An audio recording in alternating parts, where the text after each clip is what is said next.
Bonjour à tous. Je suis de nouveau avec Séverine. Bonjour. En fait, on va faire un résumé de ce qu'il y a eu à la conférence débat, et on remercie encore une fois tous les participants parce que ça a été, assez long, hein, on a duré plus de 2 heures du coup. C'était riche et on a pu répondre, aux questions, on a pu partager, on a pu échanger en fait sur, les histoires un petit peu de chacun, de voir comment, certains avaient vécu, certaines expériences et on a pu, justement rebondir dessus sur le cadre, de la conférence débat qui était la spiritualité et le New Age. C'est ça. Et donc, en fait, ici, dans cette partie vidéo, donc c'est vraiment le complément de la partie conférence qui a été publiée, c'est de relater donc ce qui a été dit et échangé dans cette partie plutôt débat. Et donc, par souci de confidentialité pour les personnes qui étaient présentes et leur droit à l'image, on n'a pas enregistré et donc on ne va pas diffuser. Donc, on ne fait que vous relater ce qui a été dit parce qu'on est persuadé que si eux ont rencontré ce genre de problème-là ou ce genre de questions-là, ou ce genre de réflexion, il y en a d'autres pour qui c'est le cas également. Donc là, on va pouvoir vraiment refaire un petit peu ce point-là. Et Oui, oui, je vais peut-être le dire peut-être. avant de commencer, c'est dire de rappeler que du coup, ça c'est une vidéo, on ne sait pas aborder tous les points en détail. Donc on va approfondir au fur et à mesure. On vous parlera du prochain événement, de la prochaine conférence débat pour approfondir justement un des sujets. Donc n'hésitez pas à nous dire en commentaire dès qu'il y a un point que vous ne comprenez pas ou un point que vous souhaiteriez approfondir ou un point avec lequel vous n'êtes pas d'accord. Surtout, dites-le et on se fera un plaisir de voir comment est-ce qu'on peut approfondir ce sujet-là. Gardez en tête qu'on donc on ne sait pas aller en profondeur dans tout. On n'est pas là pour vous faire des masters dans chaque thème. On en aurait pour des années. Justement, bienvenue dans ce chemin de spiritualité sur des années, voire plusieurs vies.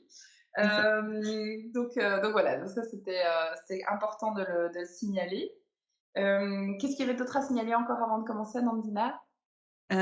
Déjà, ce qu'on transmet, c'est vraiment des expériences et des choses vécues et on n'a pas, la parole d'évangile, hein. Donc et on le dira et on le redira encore, dans la vidéo, c'est vraiment important de vous écouter, parce qu'il y a des chemins qui sont importants par rapport à nos expériences pour pouvoir en sortir, comme on en parlera, tout à l'heure de notre futur sujet et ça fait partie des chemins. Donc c'était surtout ça et puis, je crois que le reste, on l'avait dit puisque, le dernier point, ce sera pour la fin. Parfait, ce sera pour la fin. Donc en fait, dans cette partie débat, il y avait une des participantes qui avait parlé d'une situation qu'elle a rencontrée, où en fait, elle a parlé de manipulation, justement, s'est sentie manipulée par des gens qui étaient, par une personne en particulier, je pense, par, Plusieurs expériences. oui, En c'est fait, elle ça. avait fait, une formation, d'hypnose où du coup ça l'avait rassurée, ça lui avait permis de comprendre certaines choses et puis après ça, en fait, elle était arrivée avec des personnes, alors je sais plus si pareil si c'était en magnétisme ou médium ou voilà, mais en tout cas d'autres personnes qui lui avaient, transmis certaines choses et ça l'avait bloquée parce que du coup, elle avait justement cette impression qu'il savait plus qu'elle, puisqu'il pouvait, entendre, voir ou sentir, je ne sais plus ce qu'elle avait, cette personne-là et du coup, elle s'était mise en position, d'infériorité en se disant qu'il savait mieux, donc voilà, et elle était en position de non sachant. Elle reçoit simplement. C'est ça. Et donc là-dessus, ça avait provoqué chez elle donc des situations dans lesquelles elle se retrouvait en fait un peu perdue. Hein. Derrière, elle a carrément développé une maladie. On en reparlera un peu plus loin dans la conférence débat quand le corps parle, n'est-ce pas? Mmh. Et en fait, il y avait cet aspect que elle s'était là-dessus sentie manipulée parce que la personne savait et pas elle, soi-disant, et qu'elle avait la sensation quand même que ce qu'on lui avait transmis n'était pas forcément juste ou en accord. Et donc, elle ne savait plus sur quel pied danser pardon, ce qui fait qu'aujourd'hui, elle prend du recul par rapport à tout ce qui est spiritualité et sait plus trop comment, par quoi penser, comment faire, etc. Pour se retrouver. Et elle est toujours avec cette maladie qu'elle a développée. Et donc, on voulait reparler un petit peu ici par rapport à cette histoire de manipulation. J'ai une petite note, c'est pour ça que vous voyez que j'ai les yeux qui baissent. Eh oui, c'est noté là. Comme ça, on a les Je ne vais pas infos. se souvenir de tout, c'était vraiment, très long, hein. Oui, plus de 2 heures, voilà. C'était intense, c'était C'était dense intense. et c'était très riche d'ailleurs. Enfin, moi, C'est très j'étais riche, ouais. Moi, j'adore faire ça, donc et d'échanger, c'est toujours, un plaisir. C'est pour ça qu'on est là, Landina. C'est ça. C'était vraiment très stimulant. C'est aussi pour ça qu'on recommence et c'est encore une fois, c'est pas en sachant seulement, c'est vraiment que des expériences et ce qui est intéressant et ce qui nous plaît, en fait, c'est d'échanger avec les personnes. C'est ça et d'ouvrir, en fait, les réflexions. On n'est pas là pour dire, «Ça, c'est vrai, ça, c'est pas vrai». Voilà ce qu'on pense, voilà ce qui se passe, voilà ce qu'on observe, voilà ce qu'on vit. Et donc, par rapport à la manipulation, il me semble, tu me confirmes à Nandina ou pas, je ne sais plus, il me semble que dans la partie débat, non, pardon, dans la partie conférence, on a déjà parlé du fait qu'effectivement, le problème avec le New Age, c'est qu'il y a des gens qui vont utiliser toutes ces connaissances, toutes ces croyances, etc., qui circulent pour faire du business et on va retrouver beaucoup de choses en lien avec ce qu'on appelle l'ego spirituel, dont on va parler dans la prochaine conférence débat, pour en fait prendre le pouvoir sur les gens. En Mmh. mode, moi je sais mieux que toi, etc. Alors, on ne dit pas qu'ici, cette personne-là, Ça s'est elle a passé comme ça. vécu consciemment ce côté je prends le pouvoir sur l'autre. La plupart du temps, c'est même inconscient, ces prises de pouvoir. C'est pour ça qu'on va parler de l'ego spirituel la prochaine fois. C'est un sujet qui est vraiment fascinant. C'est ça. Mais donc déjà, effectivement, la manipulation, ça arrive. Certains sont conscients qu'ils manipulent, d'autres pas vraiment. Mais donc effectivement, il faut rester vigilant par rapport à ce qu'on entend, à ce qu'on nous dit. Il y avait aussi, là tu pourras mieux en parler que moi, Nandina, la part de transmission du praticien dans le sens où, explique-nous un petit peu le fait que quand il reçoit des informations pour une personne, c'est aussi pour lui. C'est ça. Alors, je vais peut-être revenir déjà sur les différentes perceptions. On a différents moyens de canaux de réception, hein. Donc, il y en a qui vont entendre, il y en a qui vont voir, il y en a qui vont ressentir. Les moyens, en fait, de communiquer avec l'énergie sont très subtils. Donc, ça va vraiment dépendre. Et souvent, quand on reçoit, alors, le praticien, il travaille aussi. Il travaille aussi pour lui. Notre chemin de vie, il est fait comme ça, hein. On apprend en permanence. On continue de justement avoir et mettre en lumière certaines zones d'ombre. Et même dans les séances avec les consultants, c'est ce qui peut se produire. J'avais voilà, fait un témoignage où je parlais justement, comme par hasard, je travaillais moi sur l'expression et j'avais eu des séances qui étaient en lien avec l'expression 2 fois d'affilée, enfin dans la même journée, enfin presque. Et c'était assez intéressant parce que tout ce qu'on apprend, ça nous donne des billes. Et quand un praticien, alors bien sûr, on a plus d'expérience. C'est comme tout, quand on a commencé au début, on ne sait rien en fait concrètement. On apprend au fur et à mesure. Puis à un moment, bah, voilà, ça va faire peut-être 1 an, 2 ans, 3 ans qu'on a de l'expérience. On a un parcours qui fait qu'on va être plus stable en fait par rapport à notre cheminement, par rapport à ce qu'on connaît. Mais ce que je précise toujours, c'est que même si on sait des choses, dans l'énergie, il ne faut jamais se dire que parce qu'on a vu déjà ça 1 fois ou 2 fois ou 3 fois, ça veut dire que c'est exactement le même cas et la même cause pour une autre personne. C'est souvent très fin et c'est pour ça que c'est justement intéressant de se dire qu'on est toujours en train d'apprendre en permanence. Et c'est ce qui se passe là justement quand tu parlais d'interférences, hein, de tout ce qui est transmission aussi. Parce qu'en fait, comme on ne sait pas concrètement, moi, quand je suis en séance, je leur dis, même si moi je sais certaines choses, au fond, je ne sais rien. Et souvent, c'est pas à prendre au premier degré, c'est ce que je disais, quand on a une séance, il y a des informations qui nous viennent et c'est souvent sous forme symbolique, c'est jamais à prendre au premier degré. Et ça nous amène vers un chemin, en fait. Et c'est exactement ce qui se passe pour le praticien comme pour le consultant. Je vais juste te demander de reprendre le fil parce que sinon c'est moi qui vais me perdre. Non, non, t'inquiète. De toute façon, on est limité par le temps, par l'heure, donc on va pas pouvoir faire une vidéo d'une C'est heure ça. 30, donc ça ira. Oui, si, donc par rapport à ça, là, je pense que tu avais tout dit. Et alors, moi, j'avais envie d'ajouter dans cette partie-ci, je pense pas que je l'ai dit pendant la partie débat en live, mais je trouvais ça intéressant de le signaler aussi, c'est que parfois, en fait, il peut y avoir des vérités qui semblent se contredire et qui, en fait, sont vraies toutes les deux. Alors ça peut paraître bizarre, mais non, si ça c'est vrai, alors pourquoi ça c'est vrai? Déjà parce que les vérités, c'est propre à nos croyances. Une vérité, c'est une croyance qu'on prend pour vrai, c'est vraiment ça. Et ces vérités, elles sont construites sur base des expériences qu'on fait et la manière dont on les vit. Donc là, on aura peut-être l'occasion un jour d'approfondir sur la vérité. En tout cas, moi, c'est un sujet que j'adore aborder.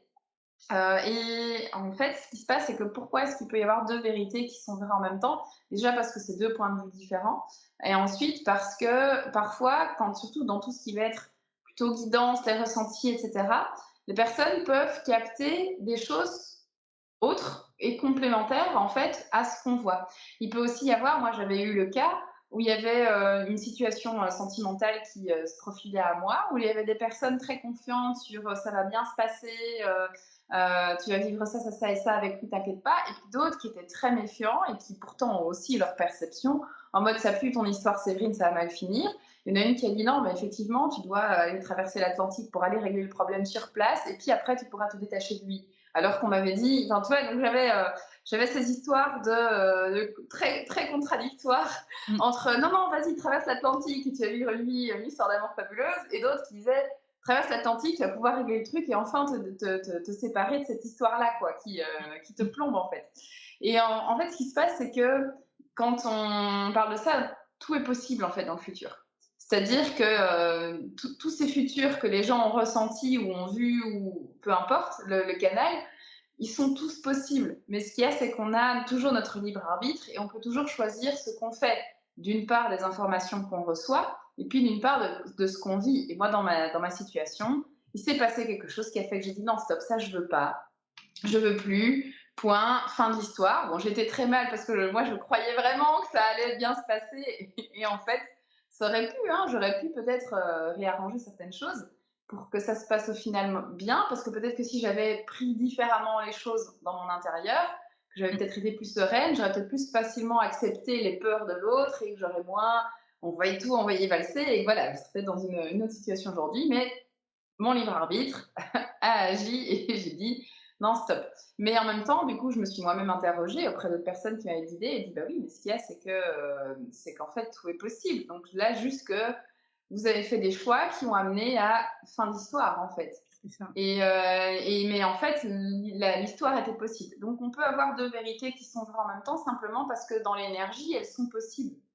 Il peut y avoir plus que deux vérités en même temps qui sont possibles. Et c'est juste nous qui avons à faire un choix par rapport à ça. Et puis il y a quelque chose qui est important à savoir, si vous voulez, si vous êtes intéressé par, justement tout ce qui est possibilité, vous pouvez aller voir Philippe Guillemant parce que justement il en parle. C'est rigolo parce que je suis tombée sur une vidéo dessus en plus qui confirmait une expérience que j'avais eue où effectivement, dans les lignes de temps qui sont possibles, en fait, on a plusieurs possibilités, on a plusieurs choix aussi, ça va vraiment dépendre de nous et quand on fait une séance à un moment T, par exemple, la personne, elle va être persuadée, elle se dit: «Non, c'est vraiment avec cette personne que je veux vivre ma vie». Et donc, elle va être sur une certaine ligne. Et puis, à un autre moment, elle va peut-être revenir, je ne sais pas, je vais dire 2 mois plus tard. Et puis là, c'est non, mais j'y crois plus, etc. Et en fait, ça va dépendre. Déjà, avec qui vous rentrez pour faire une séance, parce qu'il y a les médiums qui vont être à peu près sur peut-être vos énergies ou quelque chose du possible, donc peut-être avec certains archanges parfois. Et puis, il va y avoir vraiment les canaux où ça va être justement plus en lien. Alors ça, là, c'est pareil, parce que moi, je sais que je vais voir soit la personnalité terrestre, je vais avoir le guide, la conscience, et en fait, c'est pas du tout, on n'a pas les mêmes points de vue. Et selon là où on en est, et ben en fait, les choses évoluent. Alors moi, je sais que des fois, ils me montrent vraiment des temps qui sont marqués parce qu'il y a vraiment des expériences à vivre qui se feront d'une manière ou d'une autre parce que c'est vraiment un déclencheur pour autre chose. Et puis, dans une histoire, on est deux. Moi, ça m'est arrivé aussi personnellement d'avoir une rencontre avec quelqu'un et puis ça me dit ben, son mental, il était. Et je me dis, ah, comment ça, il était? Ben, on dit ça parce qu'en fait, il est en train de relâcher, il est en train de commencer à avoir l'équilibre avec son mental, mais ce n'était pas encore tout à fait fait. Sauf qu'à un moment, ben, il a rebasculé dans la peur et du coup, on est reparti sur autre chose. Donc, ça varie en permanence parce que, et c'est là en fait qu'on a le choix. Soit on attend, c'est ce que je dis souvent et on en parle parce que on en a parlé un petit peu avec les flammes jumelles, hein, c'était un peu le même cas. Bah, soit on attend pendant 5 ans, 10 ans la personne, soit on se dit, bon, bah, à un moment, je vais faire ma vie et peut-être que je la retrouverai à un moment ou un autre. Puis un autre choix encore, parmi les quelques possibilités, c'est de laisser et puis de dire, bon, bah voilà, tant pis, on verra une autre fois, une autre vie. Mais on fera certainement une conférence débat sur le thème des flammes jumelles, parce que je crois qu'il y a beaucoup à dire et que cette théorie, en tout cas moi j'observe ça, mais crée beaucoup de dégâts justement chez les personnes qui restent coincées là-dedans et qui non pas que, pour dire qu'elle est fausse, cette théorie, mais juste que dans la manière dont les gens captent l'information ou dans la manière dont les gens transmettent l'information, je ne sais pas très bien où se trouvent les bugs, mais Mmh. voilà, mais il y a plein de croyances du coup qui viennent se greffer dans notre cerveau et on finit par croire à certains trucs, à s'y accrocher et en fait on est dans la souffrance. Donc tout ça pour dire que finalement quand il y a comme ça des choses qu'on me dit qui se passent en séance ou quoi aux caisses, dès qu'on n'est pas d'accord avec ça ou dès qu'on sent que c'est pas juste, surtout c'est important de s'écouter en fait. Et c'est là que réside toute l'histoire du libre arbitre. C'est non, mais en fait, ça me plaît pas, ça me convient pas, donc je change. Et on a le droit de changer. Et évidemment, on a le droit de vouloir un truc à un moment donné et puis de se rendre compte, mais non, en fait, je veux pas ça. Et ça fait partie du chemin. Et comme tu dis, ah oui, je voulais rebondir quand tu disais sur les trucs qu'on doit vraiment vivre, on les vivra peu importe. J'ai regardé la série Flash pendant un temps. Je sais pas si tu as vu la série Flash. La nouvelle série, hein, bah, Je sais, c'est la celle de nouvelle 2000, série, mais 2000 et parce quelques, que moi, 2012, je quelque te chose parle de comme ça ça. il y a des années. Ça fait plusieurs années, la série Flash, et à un moment donné, il y a cet épisode où il y a un personnage, je sais plus, on doit être dans une saison 5, 6, quelque chose comme ça, quoi. Et donc, tu as Flash qui est là, dans une scène avec un autre Flash, je sais plus très bien. Et en fait, peu importe, donc Flash, il essaye à chaque fois de revenir et de changer la scène, mais dans toutes les situations, l'autre Flash meurt. Mmh. Et en fait, là, il comprend qu'il y a je sais plus comment ils appelaient ça. En gros, des points temporels. Oui, c'est Ceux-là, ça. tu peux pas y échapper, en fait. Mmh. Tu les vivras. Quoi qu'il arrive, tu les vivras. Tu peux pas y échapper. Ça se fera dans tous les cas et tu peux changer. D'ailleurs, c'est ce qu'il y a aussi dans les livres Nous les dieux de Bernard Werber. Pour pas spoiler ceux qui veulent, mais à la fin, le personnage principal, il essaye par tous les moyens de vouloir changer un truc et il n'y arrive pas. Et je Mmh. laisse lire la fin du livre pour la compréhension, en tout cas, que Bernard Werber apporte par rapport à ce genre de situation. Donc, il y a déjà plusieurs références par rapport à ces moments temporels qui, on peut pas y échapper. Mais par contre, le reste, on peut choisir, en fait, par quel chemin on va y arriver. C'est ça. Donc voilà. Donc ça, Et c'était par rapport à tout ce qui est manipulation. On va peut-être revenir maintenant par rapport et à tout ce qui justement, est sentir ju inférieur. bah, justement, bah, c'était là, justement tout ce qui est inférieur, il faut toujours vous dire que, comme elle l'a dit Séverine, le plus important, c'est de vous entendre. Bien sûr, il y a des choses qui vont être plus ou moins difficiles. La première chose, c'est de entendre la première seconde, j'aurais envie de dire. Les suivantes, ensuite, c'est le mental qui revient et qui nous dit, qui va nous présenter toutes nos peurs et toutes les pourquoi je ferais pas ça? Parce que non, non, non, non, non. Et c'est que des noms et du coup, on va pas y aller. C'est vraiment, c'est ça l'intuition, c'est vraiment les premières secondes et c'est tellement, enfin, presque j'ai envie de dire la première seconde. Et c'est pour ça que c'est tellement léger qu'on peut passer à côté parce que le mental insiste beaucoup plus lourdement. Et quand on arrive à saisir l'intuition, vraiment cette plume qui passe, eh ben, on a déjà la réponse. Et la position du praticien, peu importe, il est égal. Vous et le praticien, vous êtes exactement à la même hauteur. C'est Le ça. plus important, c'est de sentir. C'est ça, parce qu'en fait, le praticien, il n'est pas là pour faire à notre place et il ne peut pas savoir mieux que nous. Mais il est là plus pour nous guider et nous accompagner, en fait. Donc, lui, il peut apporter des choses et nous suivre. Mais pour moi, un bon thérapeute, un bon praticien, c'est quelqu'un qui a cette humilité de se dire, je viens pour te guider, t'accompagner, mais je ne détiens pas la vérité absolue. Je te donne ce que je reçois, je te donne ce que je perçois, fais-en ce que tu veux, dis-moi ce que tu en penses, dis-moi ce que tu ressens, et qui va aller à la rencontre de votre vérité pour vous guider vers une vérité qui sera la vôtre, mais qui sera bénéfique pour vous. Mm. Parce on va trouver plein de choses dans tout ce qui est spiritualité New Age. On va trouver effectivement des gens qui savent et qui disent mais moi, ça fait longtemps que je suis dans la spiritualité et donc je sais mieux que je l'ai eu personnellement avec quelqu'un de proche qui me parlait justement d'un modèle de personnalité que moi-même j'enseigne. Et à un moment donné, moi, je suis convaincue de l'énergie source qui est la mienne. Et elle vient en me disant: «Ah Séverine, ça c'est toi!» Elle vient avec sa vérité. Déjà, on va en parler des vérités qu'on nous balance comme ça. Elle vient avec sa vérité en me disant: «Ah ça c'est toi» et cetera. Et à un moment donné, je lui explique: «Ben non, j'entends, mais je suis pas d'accord avec toi». Je lui explique pourquoi. Elle me dit: «Mais justement, moi qui suis tombée dans la spiritualité il y a 7 ans, je sens que». Mmh. Mmh. Bon alors, voilà et là, après coup, maintenant, je me rends compte que ça, c'était, de l'ego spirituel. Donc on en parlera, mais ça, c'est un sujet très important. Donc surtout, un thérapeute qui vient avec cette posture de: «Je suis supérieur à vous», c'est une tentative de prise de pouvoir, consciente ou inconsciente. Le thérapeute n'est pas forcément toujours conscient qu'il est là-dedans, et donc c'est important de pouvoir se détacher de ça. Donc comment est-ce que, qu'est-ce qu'on peut faire? Bah, déjà, si la personne se sent mieux que vous, ou qu'elle se sent supérieure à vous, et limite elle le dit ouvertement, Fuyez. fuyez.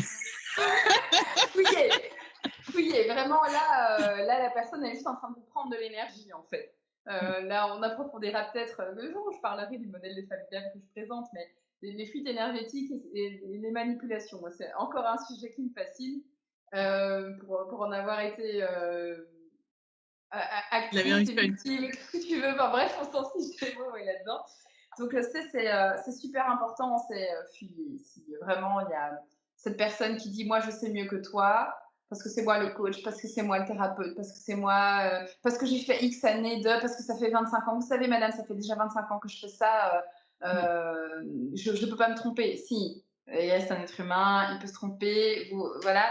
Donc, ces personnes-là, vous les fuyez, tout simplement. Mais Ça, c'est le premier conseil. c'est vraiment important parce que moi, je sais que même dans le parcours reconnexion, quand j'accompagne les personnes justement à s'écouter, et cetera, je leur dis: «Mais s'il y a quelque chose, même là, que je vous transmets, que ça ne résonne pas pour vous», pour l'instant, j'ai pas eu forcément tout le temps, le cas parce que souvent on raisonne ensemble, mais il y a des moments où moi j'ai eu 2 cas où, ben, justement, ils vont expérimenter certaines choses et je me questionnais parce que justement, là, on parlait tout à l'heure des interférences, des parasites et cetera.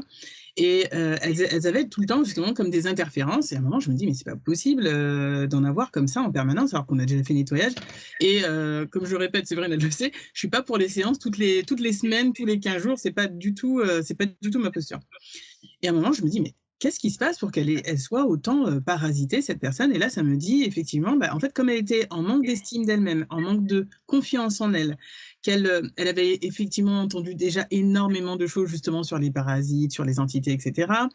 Elle manquait, justement de solidité intérieure, moi j'appelle ça comme ça, vraiment de son assise en fait dans son soi, profond, pas son soi humain hein, seulement, hein, vraiment son soi profond. Et du coup, elle était, en permanence déboussolée et du coup, elle se sentait et elle avait l'impression qu'elle pouvait être attaquée en permanence. Donc il y a plusieurs choses qui arrivent et qui jouent là. Il y a effectivement le mental, mais il y a aussi, quelque part cette attractivité, hein, quelque part on attire sans s'en rendre compte parce on se persuade qu'on va être attaqué tout le temps. Et il y a une autre personne où quand je vais demander parce que pareil, elle a, quand même, assez, souvent, ce type de d'intervention, on va dire. Et là, en fait, ce qu'ils nous disent, c'est: «Oui, mais en fait, c'est parce que maintenant», elle avait fait tout un parcours justement pour comprendre comment elle avait fonctionné, parce qu'on avait fait, plusieurs séances ensemble d'écoute thérapeutique, de soins et cetera. Et à un moment, je lui dis: «Ben là, franchement, je pense qu'on a tout fait. Je vois pas ce que je peux t'apporter de plus». Et j'avais même demandé en haut: «Est-ce que je peux vraiment encore continuer de l'accompagner? Parce que là, j'ai l'impression que je touche à mes limites, en fait, là». Et ça disait, ben, maintenant, en fait, qu'elle en est à ce moment-là, qu'elle a compris tout ce qu'il y a eu avant, elle est en train de passer l'étape où elle va avoir justement quelque part, et normalement les praticiens y passent aussi, de rencontres avec les ombres pour Mmh. justement pouvoir les dépasser. Sauf Oui, que si on est dans la on peur, en avait parlé effectivement voilà, dans la partie débat des ombres. voilà, et si en fait on reste sur cette peur et cette croyance-là, et ben en fait à ce moment-là, on n'arrive pas à passer le cap. Donc c'est vraiment important de se dire que ça soit le praticien, les entités, dans l'énergie, même en haut, les guides, ils nous disent pas qu'ils sont supérieurs, ils nous disent: «Nous, on est juste là pour vous accompagner, pour vous conseiller, pour vous aider en fait sur ce chemin de vie qu'on a choisi. Mais en aucun cas ils vont faire pour nous. En aucun cas les guides vont vous rabaisser et vous dire, si tu fais pas ça, bah, tant pis pour toi». En général, ils nous disent: «Bah, c'est pas grave, si elle a pas compris, ce sera dans une autre vie». Souvent, c'est ça. Fin de Donc l'histoire, allez, à la fin, bon, game over, partie C'est suivante. ça. Mais en plus, c'est vraiment avec très légèreté et c'est là qu'on se rend compte que, bah, effectivement, en fait, rien n'est grave. En fait, ils vont nous accompagner parce que pour qu'on y arrive quand même, hein, c'est comme quand on fait des jeux vidéo, on a envie de passer quand même le 2e palier, le 3e C'est et ça, mais cetera. c'est pas grave, on recommence et on le refait. Je vais couper un peu parce C'est que ça. je suis un peu timekeeper Vas-y. dans l'histoire. Il reste 7 minutes. On n'a OK, pas tout vas-y, vas-y. abordé. Donc par rapport à ce qui avait été dit aux croyances qu'on reçoit, donc j'avais reprécisé dans la conférence débat qu'on vous recevait en fait comme ça des croyances limitantes qui viennent de praticiens ou des conseils comme ça et que vous sentez que ça vous bouscule et que vous savez pas trop quoi faire de ça ou que vous n'êtes pas bien suite à ça, parce que moi ça m'est déjà arrivé plein de fois de recevoir des conseils et puis je me sens plus mal qu'autre chose derrière. Et en fait, il y a des petites astuces que vous pouvez mettre en place. C'est notamment déjà vous poser la question de est-ce que c'est pertinent. Donc, est-ce que la personne qui me transmet cette information, ce conseil, etc., elle a les compétences pour, elle a les connaissances, elle a de l'expérience, elle a voilà, qui est en face de moi. Forcément, quelqu'un qui va vous donner plein de conseils pour gérer votre argent, mais qui a à moins 200 000 euros sur le compte bancaire, pour prendre un truc un peu extrême que tout le monde va comprendre, n'écoutez pas. Hein. Voilà, écoutez peut-être plutôt ceux qui justement ont réussi à générer beaucoup d'argent. Donc c'est pareil pour d'autres choses par rapport à la vie, les croyances, le style de vie, etc. Donc déjà, est-ce que c'est pertinent quand on vous donne ça? La seconde question à se poser, très importante, c'est est-ce que c'est bienveillant? Alors par bienveillant, c'est est-ce que la personne vous dit ça parce que déjà c'est dans votre intérêt à vous et pas dans son intérêt à elle, déjà rien que ça. Mais attention au piège du style, mais je te dis ça pour ton bien.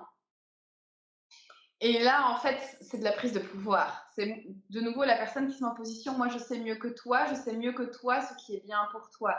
La bienveillance, c'est plutôt la personne qui va être vraiment à l'écoute de ce que vous déposez, de ce qui se passe, va limite vous poser des questions pour voir un peu de quoi est-ce que vous avez réellement besoin là maintenant. Et même si elle a des conseils, moi, de plus en plus, j'ai parfois des conseils à donner à des gens, mais genre un gars qui m'a pris en stop et qui a le diabète, et puis ça fait mais il n'a rien demandé, ce gars. Ça, c'est le troisième conseil, on en vient après. Et puis ça fait, mais voilà, je vais pas. Déjà, je connais pas bien la pathologie. Oui, moi, j'ai une compréhension des pathologies, des maladies. J'accompagne les personnes justement dans leur processus de guérison, à essayer de comprendre ce qui leur arrive. Mais en fait, cette personne-là, déjà, si je lui dis, moi, je viens comme ça l'envahir sur son territoire, on va dire ça comme ça, dans sa vie, dans ses pensées. Et ensuite, du coup, troisième conseil, c'est est-ce qu'il y a une vraie demande? Là, cette personne-là ne me l'a pas demandé, donc juste, je ne l'ai pas dit. Mais est-ce qu'il y a une vraie demande? Alors attention, quand on est chez un thérapeute, on vient déjà avec une demande de aidez-moi, mais vous êtes quand même libre de pouvoir dire à un moment donné, non, je veux pas d'avis sur ça maintenant, j'en ai pas besoin. Et le thérapeute, il doit, pour moi, vous écouter votre demande ou aller à la rencontre de pourquoi vous voulez pas écouter ça maintenant. Et hop, vous êtes reparti dans un processus de, on va essayer de comprendre pourquoi vous n'êtes pas prêt à l'entendre maintenant ou pourquoi vous ne voulez pas. Et puis on voit pour être dans le respect complet en fait. Mmh. Donc ça, c'était par rapport aux 3 conseils. Donc est-ce que c'est pertinent, est-ce que c'est bienveillant et est-ce qu'il y a eu une demande? Je crois que je regarde l'heure, 4 minutes. Je crois que tu as déjà dit qu'on canalisait tous des informations. Oui, alors je voulais juste dire par rapport à ce que tu as dit, Mhm. effectivement, en fait, il faut aussi sentir si vous sentez une sorte de crispation intérieure ou quelque chose où quand le thérapeute vous parle et vous avez l'impression qu'il parle de quelqu'un d'autre ou vraiment vous ne vous sentez pas concerné par rapport à une chose en particulier, hein. Par exemple, si on vous dit, alors toi, tu es vraiment dans les peurs ou tu te montres jamais ou tu es beaucoup dans le mental, etc.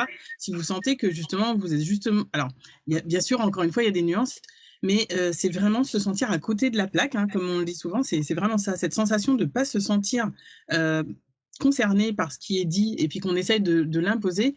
Là, vous sentez qu'il y a une sorte d'incohérence. Bah, déjà, ça devrait vous alerter. Et, et du coup, On tu revient disais, à on canalise s'écouter tout. parce qu'on canalise tous. C'est ça, Voilà. Écoutez-vous. Vous avez l'info au fond de vous. c'est ça. Et C'est vrai du coup, ce qu'on disait sur on canalise tous, je dis juste ça, j'essaye de faire court. On va tous canaliser l'information vraiment essentielle. Et après, ça va être avec des degrés plus ou moins différents et plus ou moins forts ou approfondis. Voilà. Mais rappelez-vous que vous aurez toujours l'information nécessaire pour vous. Même si c'est léger, si c'est un mot, c'est une sensation, vous l'avez. Voilà. oui, J'ai c'est fait ça. court. Et en fait, ça va amener là-dessus au point suivant, qui était là-dessus d'arriver, quand on s'écoute, à parler, donc on a parlé de la flow life, donc c'est-à-dire d'arriver à sentir ce qui est juste pour nous. Donc parfois, simplement être chez un thérapeute et sentir, ah non, ça c'est pas juste, donc je ne vais pas croire, ça fait partie de la flow life. Mais Mmh. sentez ce qui est juste pour vous. Vous pouvez sentir, c'est pas chez ce thérapeute-là que je dois aller, mais c'est chez un autre, et d'observer progressivement les messages que vous allez recevoir dans la vie de tous les jours. Donc là, vous allez pouvoir vraiment sortir de la situation, des situations à laquelle vous êtes, pouvoir vraiment euh, suivre le chemin que vous sentez qui est au fond de vous. Et là, c'est un pas à la fois. C'est quand vous avez fait le pas, hop, le pas suivant à faire se dégage devant vous. Ça s'appelle l'intuition en fait. Mmh. Et vraiment se dire on avance pas par pas, on ne sait pas trop, mais on sent que c'est là qu'on doit aller, on sent que oui, on sent que non, en sachant qu'à tout moment, parfois on dit oui dans une direction, et en fait c'est pour à un moment donné arriver à se rendre compte que ah, ça va ben là, C'est ça. non. Voilà. Donc, mais on suit, et c'est très bien, on a appris, du coup, il y a autre chose qui va se dégager, on évite de tourner en rond. Donc ça, C'est ça. c'est super important. Et notamment, on va arriver au point suivant qu'on devait aborder, c'était par rapport du coup au message du corps, où le corps justement il écoute, parce que cette personne dont on a parlé en tout début de cette vidéo a vécu, c'est que du coup il y a des maladies qui sont arrivées, et ces Mmh. maladies ce sont des messages. Donc Mmh. d'apprendre à écouter en fait les messages du corps. C'est ça. Je vais pas trop rebondir, du coup, j'essaie de faire vraiment. Je te laisse un petit peu de place en mode elle veut peut-être intervenir ou dire un truc, mais c'est Non, vrai que non, là, après, sinon, c'est juste dire que effectivement, quand vous avez des informations, déjà, ressentez-le, on l'a dit, mais j'ai envie de dire, soit vous allez sentir que justement le thérapeute ou la personne, le praticien que vous avez eu n'est pas forcément le plus adapté. Et puis, si vous rencontrez vraiment un thérapeute qui vous parle, le travail, il se fait pas forcément toujours en une fois. Je précise parce que parfois, on se dit, ah, ben, en une fois, c'est bon, on a réglé. Mais en fait, on a toujours des petites couches de nous. Alors, quand je dis ça, encore une fois, je suis pas partante pour faire des séances toutes les semaines, tous les mois, c'est pas du tout ça. Mais en fait, on va y aller, par exemple, on va faire une séance et puis 2, 3 mois après, il y a des choses où on se sent prêt à y aller de nouveau pour creuser et laisser encore partir. Et là, en fait, c'est intéressant d'y aller et vraiment de se faire confiance pour s'écouter et ne pas partir de thérapeute en thérapeute hein, pour juste se déposer. Et puis, en fait, on ne fait pas le travail nécessaire parce que, on l'a dit, hein, le thérapeute, il accompagne, mais c'est à vous de faire le travail. Nous, on donne des pistes, mais vous continuez le chemin. c'est ça. Et ce qui nous amène finalement au dernier point qu'on avait abordé dans cette partie de débat, qui est de trouver l'équilibre en fait. Alors quand on parle d'équilibre, c'est quand on va de thérapeute en thérapeute comme ça et qu'on cherche toujours plein de théories, surtout avec le New Age, en fait on reste toujours là-haut, on reste toujours connecté aux énergies du haut et on ne revient pas forcément dans la matière. Et donc c'est important en fait de trouver l'équilibre entre je vis ma vie dans la matière au quotidien et j'ai des informations qui viennent. Et là, on rejoint avec la flow life, hein, mais c'est d'arriver à sentir qu'est-ce que j'ai à faire maintenant dans la vie suivante. Et le reste, c'est de le voir aussi comme des outils qui peuvent nous aider, nous accompagner justement à sentir ce qu'on a à faire dans la matière et ce qu'on a à vivre et incarner. Et à l'inverse, quand on est trop dans la matière, on n'arrive pas. Moi, je vois ça. On en a parlé juste avant à Nandina. C'était les stratégies, par exemple, pour tout ce qui est développement business. Et puis des gens qui sont prêts à mettre en place ces stratégies, mais ça ne fonctionne pas parce qu'en fait, il y a une partie de l'info qu'ils n'ont pas et qui doit venir d'en haut parce que peut-être que ce chemin-là n'est pas juste pour eux et ils vont s'épuiser et s'épuiser et s'épuiser à faire des choses qui quelque part, sont pas correctes. Et donc, c'est de réussir à trouver cet équilibre entre je vis dans la matière, je vis une expérience, mais en même temps, je suis guidée, j'ai des informations qui arrivent, je me connecte en haut, mais je ne reste pas trop en haut parce que je dois vivre là, tout C'est simplement. ça. Mais les guides nous disent toujours, hein, même s'ils nous donnent des informations, nous, ils nous rappellent à notre vie ici. La spiritualité, c'est pas être tout le temps, parce qu'il voilà, il y en a qui vont dire perché, mais perché, c'est parce que c'est des personnes qui sont parties tellement loin ou qui sont parfois en surface parce que pour rester dans cette partie un petit peu, c'est pas seulement guimauve, mais tout est beau et tout est magnifique. Alors oui, dans l'énergie, effectivement, il y a ça, mais ça ne veut pas dire qu'il n'y a pas des moments qui sont parfois un petit peu difficiles et qui sont transformateurs. Mais il faut les vivre. Et C'est c'est pour ça ça, qu'ils nous rappellent d'être ici. c'est ça. On va terminer. Donc, dites-nous, pour ceux qui ont vu la vidéo, dites-nous vraiment en commentaire les points que vous voudriez qu'on approfondisse, les points que vous voudriez qu'on aborde, les choses pour lesquelles vous posez des questions. Si jamais vous avez entendu des choses différentes de ce qu'on a dit ici et que vous dites, bah, je comprends pas, il y a des gens qui ont dit ça, moi je pensais que, surtout dites-le nous, ça nous permettra du coup de savoir aussi, de pouvoir orienter. Je parlais en français, pas en belge. Pas de savoir, mais de pouvoir orienter. Je me dis déjà, c'est compréhensible parce que des fois, avec les expressions canadiennes, on a les mots et ça ne veut pas du tout dire la même chose. Alors. Donc voilà, on va préciser. Donc de pouvoir orienter les prochaines conférences débats. Donc tu peux nous rappeler la date de la prochaine conférence débat? Le prochain débat, ce sera donc le jeudi 17 octobre à 20h, heure française. Et en Martinique, tu nous diras l'heure si tu veux. Non, c'est Guadeloupe déjà. Hein. Guadeloupe, pardon. Il y aura plus que. Ah non, il y aura pas encore eu de changement d'heure. Donc c'est 6 heures de décalage. Donc c'est à 14h, heure des Antilles. Voilà, tout simplement. Oui, donc aussi pour ceux qui veulent suivre ça et qui ne sont pas encore dans les diffusions pour recevoir les informations, vous demandez en commentaire qu'on vous contacte et on vous enverra les données pour que vous puissiez recevoir le lien de connexion. C'est un événement qui est 100% offert. On ne vous vend rien derrière. On a vraiment juste envie d'échanger entre nous, de partager déjà aussi des connaissances, des expériences et de pouvoir échanger avec vous pour permettre à chacun finalement de trouver sa vérité. C'est ça. Et puis si on peut aider à débroussailler un peu le terrain, parce que dans tout ça, on peut s'y perdre parfois, on peut aider avec plaisir. C'est ça. Alors je reçois à l'instant un message qui me dit « Je suis connectée, je t'attends ». Je me souviens la police après. Donc juste terminer, le prochain rendez-vous, c'est sur l'ego spirituel, comme on a déjà parlé. Voilà. Bon, merci à tous. C'est bon. Bon, on se tient au courant. Et à bientôt. Et à bientôt. Et ce sera toujours avec un grand plaisir d'échanger. Prenez soin de vous. Bonne journée à tous ou bonne soirée. À bientôt.